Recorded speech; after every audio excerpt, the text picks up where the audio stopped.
ট্রাইব্যুনালের সর্বশেষ খবর জানাতে সরাসরি যুক্ত হচ্ছেন সহকর্মী সাবরিনা মজুমদার।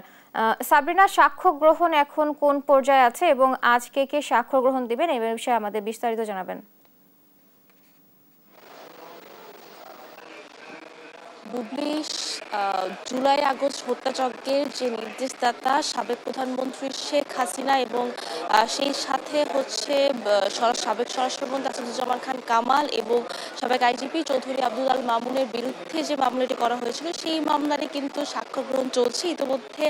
আজকে শেখ হাসিনার যে মামলাটি সেই মামলাতে আসলে প্রথম সাক্ষ্য হিসেবে এসেছেন নিউরোসায়েন্সের যে ডাক্তার, তার নাম হচ্ছে মাহফুজুর রহমান।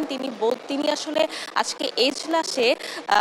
জুলাই আগস্টের সময় যে মর্মান্তিক দৃশ্যগুলো তার সামনে এসেছে, বিভক্ত দৃশ্যগুলো তিনি দেখেছেন, সেগুলোই আসলে তুলে ধরেছেন এবং তিনি বলেছেন যে সেই সময়ে আসলে যারা এসেছিল, যখন জুলাই আগস্ট হত্যাযজ্ঞ চলছিল, জুলাইয়ের মধ্যে যারা আসতো প্রায় বেশিরভাগই হচ্ছে গুলিবিদ্ধ হয়ে আসতো এবং বেশিরভাগ যারা শিক্ষার্থীরা আসতেন তাদের হচ্ছে তিনি দেখেছেন যে তাদের মাথায়, বুকে এবং সেই সাথে পিঠে, মুখে, হাতে এইভাবে গুলিবিদ্ধ অবস্থায় আসতেন এবং তাদের বুলেট এবং পিলেট বিদ্ধ ছিল এবং যেটি খুবই এরপরে হচ্ছে যেটি জানালেন যেটি 19 জুলাই ডিবি অফিস থেকে সেই হাসপাতালে গিয়েছিলেন এবং সেখানে 575 জন শিক্ষার্থী ছাত্র জনতা ওখানে গিয়েছিল এবং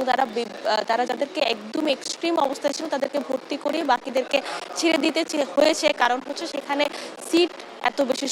সংকলন ছিল এই জন্য। এবং তিনি যেটি জানিয়েছে যে 19 জুলাই ডিবি অফিস থেকে পুলিশরা গিয়েছিলেন এবং সেখানে তাকে বলেছিলেন যে উপর থেকে নির্দেশ দেওয়া হয়েছে যে এই হাসপাতালে কাউকে তারা ভর্তি রাখতে পারবে না, তাদেরকে জোরপূর্বক ঢাকা মেডিকেলে পাঠাতে হবে এবং চিকিৎসার ক্ষেত্রে তাদেরকে রাখতে হবে, তাদের বিরুদ্ধে সেই শিক্ষার্থীদের বিরুদ্ধে পুলিশ হচ্ছে আইনানুগ ব্যবস্থা নেবে এই জন্য। এবং তিনি যেটি জানিয়েছেন যে 4 এবং 5 আগস্ট এই সময় আরো ভয়াবহ অবস্থার সৃষ্টি হয় এবং সেখানে যে শিক্ষার্থী ছাত্র জনতারা যারা যেখানে আসেন এই হাসপাতালে, সেখানে বেশিরভাগই হচ্ছে মগজ ঝরা অবস্থায়, এমন অবস্থায় হচ্ছে তা বিভিন্ন ছাত্র জনতাকে তারা দেখেছেন যে আসতে দেখেছেন এবং তাদেরকে পরবর্তীতে হচ্ছে চিকিৎসা দিয়েছেন। এবং একটি যদি বিষয় জানিয়ে দিতে চাই যে তারা এখন বলেছেন যে যাদেরকে আসলে ভর্তি করা অবস্থায় ছিল তারা চিকিৎসা পেয়েছেন এবং সেই সাথে এখানে 167 জনকে পরবর্তীতে ভর্তি করা হয়েছে এবং সেখানে যাদের আসলে অবস্থা এখন বাইরে চিকিৎসার ব্যবস্থার প্রয়োজন ছিল তাদেরকে থাইল্যান্ডের চিকিৎসার জন্য ব্যবস্থা করে দিয়েছিলেন 5 আগস্টের পর। তো এখন আসলে তিনি আরো বিস্তারিত তুলে ধরছেন যে ওই সময় আরো কি কোন ছাত্র জনতার আসলে কি অবস্থায় ছিল বা শেখ হাসিনার নির্দেশ তাদেরকে কোনো কিছু ভাবে বলা হয়েছিল কিনা। তো এখন আসলে তারই আসলে সাক্ষ্য গ্রহণ চলছে, একটু পরে শুরু হবে তার জেরা করবেন হচ্ছে শেখ হাসিনা এবং স্বরাষ্ট্রমন্ত্রী আসাদুজ্জামান খান কামালের আইনজীবী আমির হোসেন। তার পরবর্তীতে আসলে আরো সাক্ষীরা আসবেন সাক্ষ্য দিতে এবং আজকে আমরা যতটুকু জানতে পেরেছি যে শেখ হাসিনার মামলায় 4 জন, 2 জন ডাক্তার, 1 জন নার্স এবং